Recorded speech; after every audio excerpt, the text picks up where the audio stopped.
plaintiff, Gary Moody, says the defendant is his niece, and he's always been there to protect her because her father was an alcoholic and a drug addict. Gary claims both he and the defendant have a love of horses, so he agreed to care for the defendant's horse, but she never paid him. Defendant Melissa Cutler says her father has been deceased for 5 years, and Gary has always badmouthed him, despite the fact that Gary was always partying right alongside her father. In fact, Melissa claims Gary still uses drugs, and she refuses to pay Gary because she claims he breached their agreement. Prove your case. Well, I'm from a small town in Maine, sir, and I have a horse business. This is my niece, Melissa, and her and I have similar backgrounds.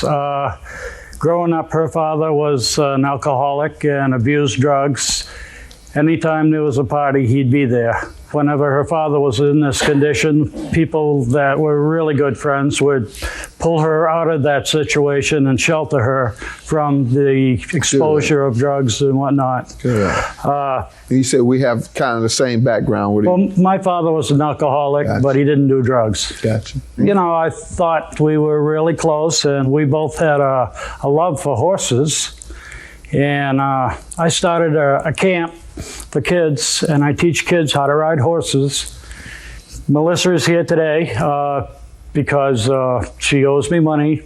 Before we get to how she owes you the money, let me hear some background from her. First of all, Gary and my father have been friends since I was really little. And something happened between them. I don't know what it was to do with because it wasn't ever really explained to me clearly. But he does always badmouth my dad.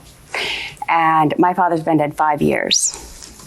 And for him to sit there and badmouth him like that when he was right there with him doing it a lot of times, and when he hasn't changed that much because he still does them and he still sells it. I smoke a little weed every now and then. I have a bad back, sir, and it releases the pain. So you're referring to marijuana? But yeah, we did smoke pot together. Yet you act like it caused him to neglect his daughter. Well, it was more than marijuana. It was the alcohol that... All right, you didn't do that part. Oh, I don't drink. All right, go ahead. We do have a lot in common with the horses, and we were fairly close. I moved my quarter horse over to Gary's, and we had a mutual agreement on board. And my horse is not a kid's horse. What was the agreement? The agreement started at... No, the final agreement. The final agreement was $150 a month. To do what? For my horse to stay there for his board. Okay, let me hear from him. I charge- Why are you suing her? I'm suing her because she was supposed to pay me $150 a month. To care for her horse? To care for her horse, Yeah. feed it, take care of it, turn it out into the pasture, make sure it wasn't in any kind of danger. And what happened? Well, she gave me 25 here, 30 here. She wrote out the promissory note I have. When? September 7th, 09. When did you stop caring for the horse? September 7th, 09. All right, let me see that. Ma'am, let me hear your side. We had an agreement for me to pay $150 a month. Mm-hmm. We also had an agreement that my horse is not a kid's horse and he's not to be used for public trail riding and summer camp. I went up there on more than several occasions, and my horse would be either gone, being used for public trail riding, or he would be covered in saddle and sweat marks, showing that he'd already been used. I actually have a letter from somebody that I was giving riding lessons to that went up with me on several occasions. Did it cause your horse any problems? Emotionally. It caused your horse emotional problems?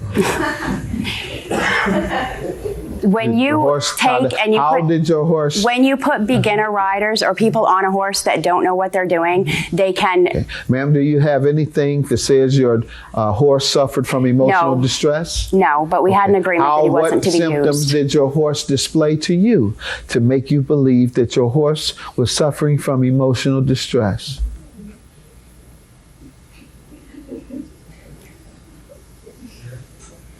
I guess none. I guess the point would be that I would lose money on it and he wasn't supposed to be being used. You would lose money under what circumstance? Under the circumstance that my horse wasn't there when I went up to give a riding lesson. Okay, how much money did you lose? $30. Okay, so she says she lost $30, and therefore, if we subtract $30 from the amount you're suing for, $1,165, that would be $1,135. Anything else to reduce it?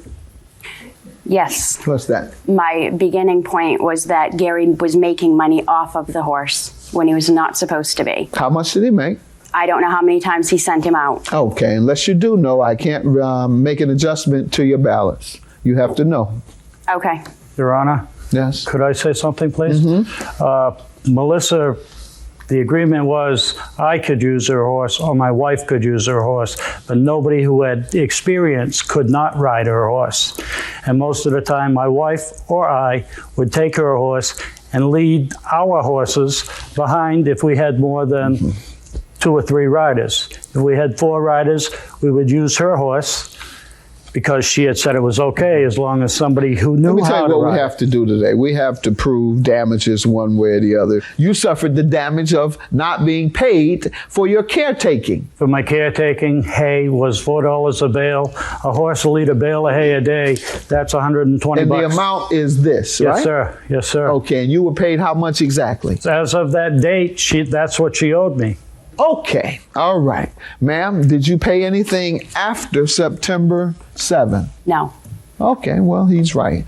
$1,135 is your judgment. I'm subtracting the $30 that you say you lost, and therefore you are granted the remaining balance. Thank you, Have sir. a good day. Judgment for the plaintiff.